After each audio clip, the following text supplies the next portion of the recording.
Why did Bruce Willis guest star in Friends for free? What scared Reese Witherspoon so much that she refused a bigger role in Friends? And how did Brad Pitt mess up his cameo in the show?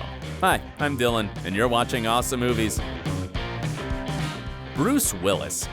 One of the most controversial things Ross has ever done was dating one of his students, a young lady named Elizabeth. But however awkward that story arc was, it gave us at least one good thing: the hilarious cameo of Bruce Willis as Elizabeth's dad, Paul. It's great to meet you, Paul. I usually prefer Liz's boyfriends who address me as Mr. Stevens. Too bad his romantic relationship with Rachel ended so abruptly. Chicken boy! It would be great to see more of Bruce as Paul in the show. But did you know why the actor agreed for such a small part in the first place? Willis and Matthew Perry starred in a film, The Whole 9 Yards, together, while Perry was still Chandler on Friends. Before the film was released, the two of them had a bet over its box office results. Predicting that the movie would skyrocket, Perry won the bet and forced Willis to guest star in Friends and donate his fee to charity. It meant that Bruce's cameo had to be on the house. But it wasn't a negative experience for him after all, because he even won the Emmy for Outstanding Guest Actor for the role. But you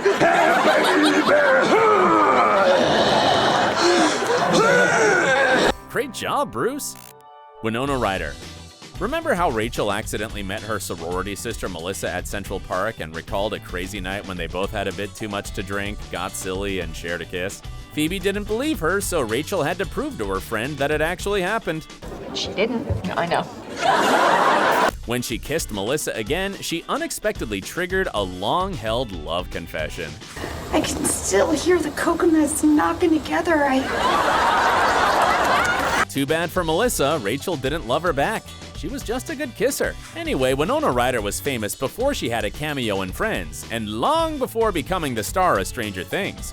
She played in Edward Scissorhands, Bram Stoker's Dracula, and Little Women. In fact, the actress was so popular in the 90s that Ross even added Ryder to his list of celebrities he could sleep with while he was still dating Rachel.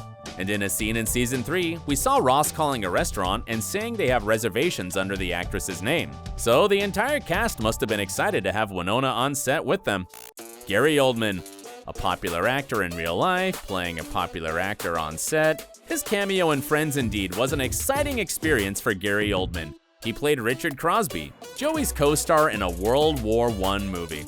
At first, Joey was excited to work with him, but it turned out that Richard had a weird habit on the set. Forcement's no food. No, we still have food in the basement. I saw potatoes and some dried pasta. He explained that spitting is what good actors do, but Joey misunderstood him at first. Picture? What picture? Eventually, Joey learned a lot from his co-star, and as a result, their scenes ended in the funniest way possible. I mean, they even needed towels to wipe their faces after all the spitting. But the funniest thing is that theater actors actually do spit on each other while playing. According to a Washington Post article, spit is an absolutely normal part of being an actor. Gee. Coming back to Friends, it was also amusing how Richard came to the set absolutely drunk, and they had to do a few scenes very quickly because Joey was late for Monica and Chandler's wedding.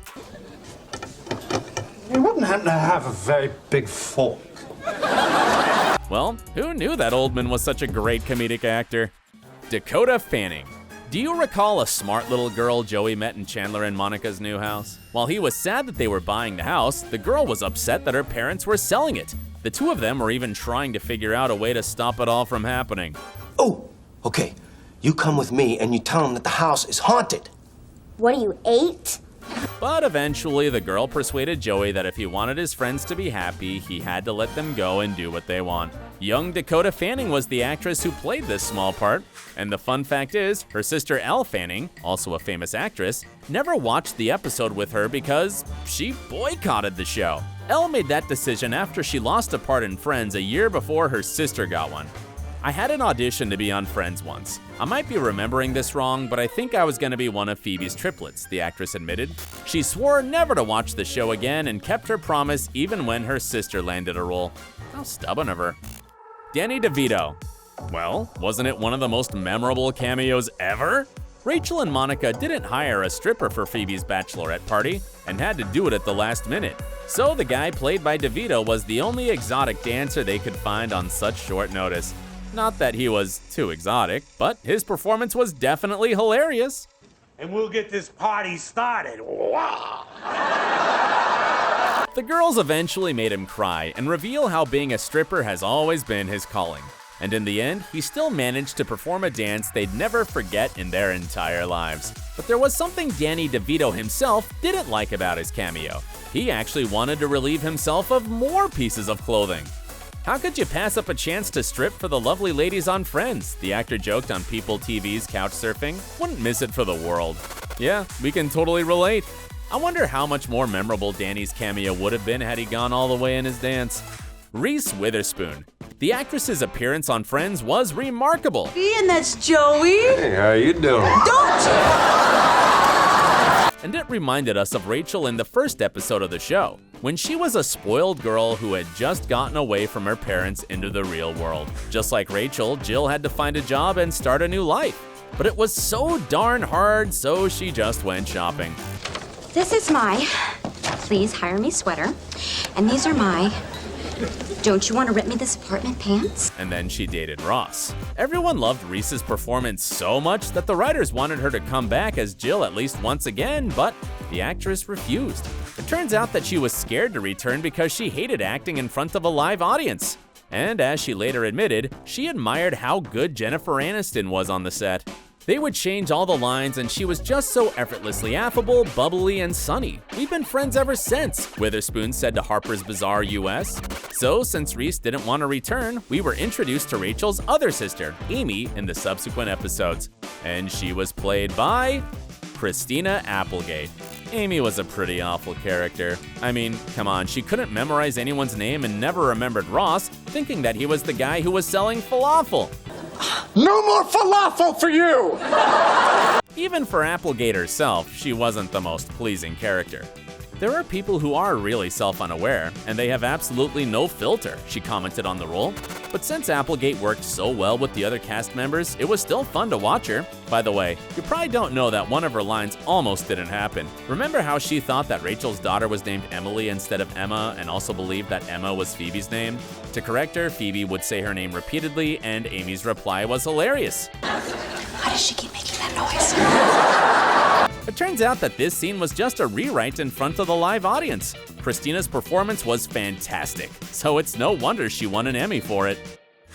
Charlie Sheen. In season 2, Phoebe had a romantic vacation ruined by chickenpox.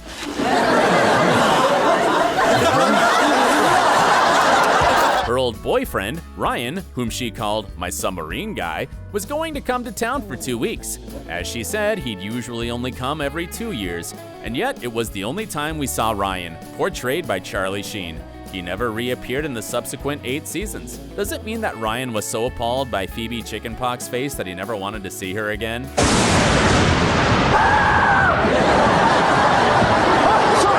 Anyway, it was undoubtedly a memorable cameo. Ben Stiller. The Two-Faced Tommy was an entertaining character for the audience. Why two-faced, you ask? Well, how could you forget? In front of Rachel, he'd be a sweet and funny guy, but as soon as she was gone, he'd yell and scream at people for no reason. You gonna spill hot coffee all over me, huh? What are you, just a big, dumb, stupid, doofy idiot with a doofy idiot hairdo, huh? Thank God he showed his true nature to everyone else at the end of the episode. Step away from the duck. And we never saw Tommy again in the show. But in real life, Ben Stiller remained friends with Jennifer Aniston, and they co-starred together in a 2004 romantic comedy, Along Came Polly. Brad Pitt. The sweet era when Brad and Jennifer were still together. Among other beautiful things, it gave us his cameo on Friends. He appeared as Will Colbert, a guy who used to go to the same school as Rachel, Monica, and Ross, and he hated Rachel with his whole heart. Seeing Brad giving this intense look to his then wife, Good, there you go. Rachel Green. it was something. God, I hate her, Ross. I hate her. Although Pitt's cameo looked absolutely smooth, it wasn't actually like that on the set. Just like Reese Witherspoon, the actor didn't enjoy acting in front of a live audience. He even messed up his first lines, and it made things so awkward for him. So ever since appearing on Friends, Brad never took up any other TV roles, apart from doing voice work in a couple of animated series. Yeesh, that experience must have been traumatizing.